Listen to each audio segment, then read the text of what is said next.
Hi hello. இன்றைக்கி நம்ம பார்க்க போகிறது வந்து மஷ்ரூம் பிரியாணி எப்படி பண்ணுறதுன்றது தான் பார்க்க போகிறோம். இதுக்கு நம்ம தேவையான பொருட்கள் எல்லாத்தையுமே எடுத்து வச்சுருக்கோம்.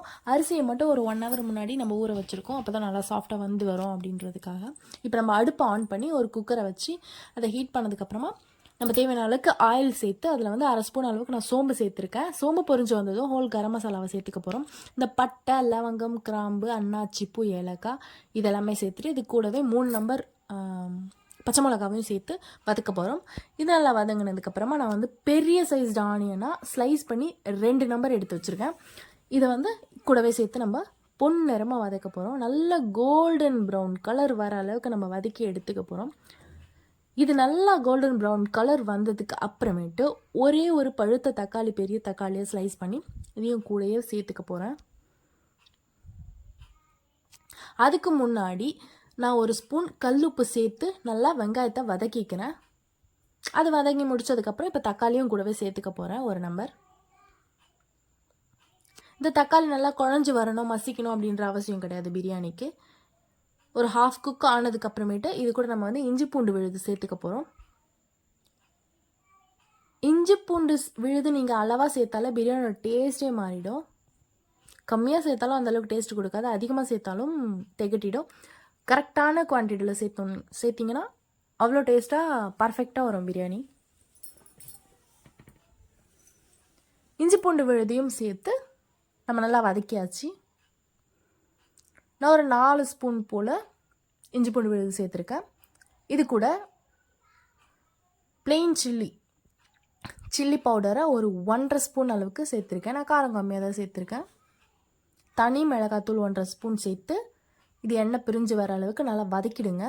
அது கூடவே நல்லா ஒட்டும், அடிப்பிடிக்கும் அப்படின்ற காரணத்தினால நான் வந்து 4 ஸ்பூன் அளவுக்கு தயிரும் சேர்த்துருக்கேன். 1/2 கப் அளவுக்கு தயிரும் சேர்த்துருக்கேன். இது சேர்த்து நல்லா வதங்கி முடித்ததும் எண்ணெய் பிரிஞ்சு வருது பாருங்கள், சூப்பராக. இது கூடவே மஷ்ரூமும் நம்ம க்ளீன் பண்ணி கட் பண்ணி வச்சுருக்க மஷ்ரூமும் சேர்த்து வதக்கியாச்சு. இது நல்லா வதங்கிட்டு இருக்க ஸ்டேஜ்லேயே இதுக்கு தேவையான அளவுக்கு தண்ணி சேர்த்துக்கோங்க.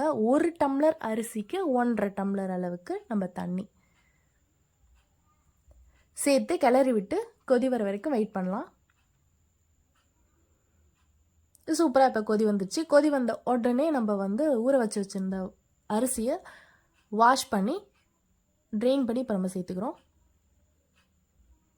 சேர்த்ததுக்கப்புறமா ஒரு கிளறி விட்டு இதை மூடியை போட்டு நம்ம குக்கரை வந்து வேக வச்சிட போகிறோம். மூடி போட்டு இப்போ ஒரு கொதி வந்துருச்சு. இப்போ க்ளோஸ் பண்ணி வேக வைக்க போகிறோம். இது வந்து ஸ்லோ ஃப்ளேமில் வச்சு வேக வைக்கணும்.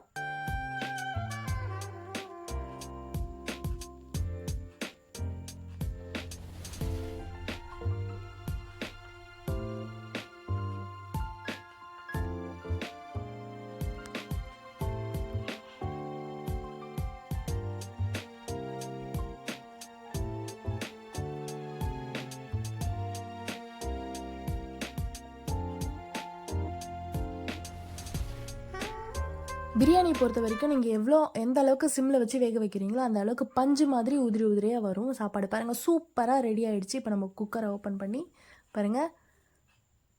நான் இப்போ ஆஃப் பண்ண உடனே வந்து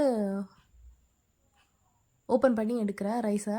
ஒரு 10 மினிட்ஸ் விட்டுட்டு எடுத்திங்கன்னா இன்னும் உதிராக சூப்பராக வரும். சூப்பரான மஷ்ரூம் பிரியாணி ரெடி ஆகிடுச்சு. தேங்க்யூ ஃபார் வாட்சிங்.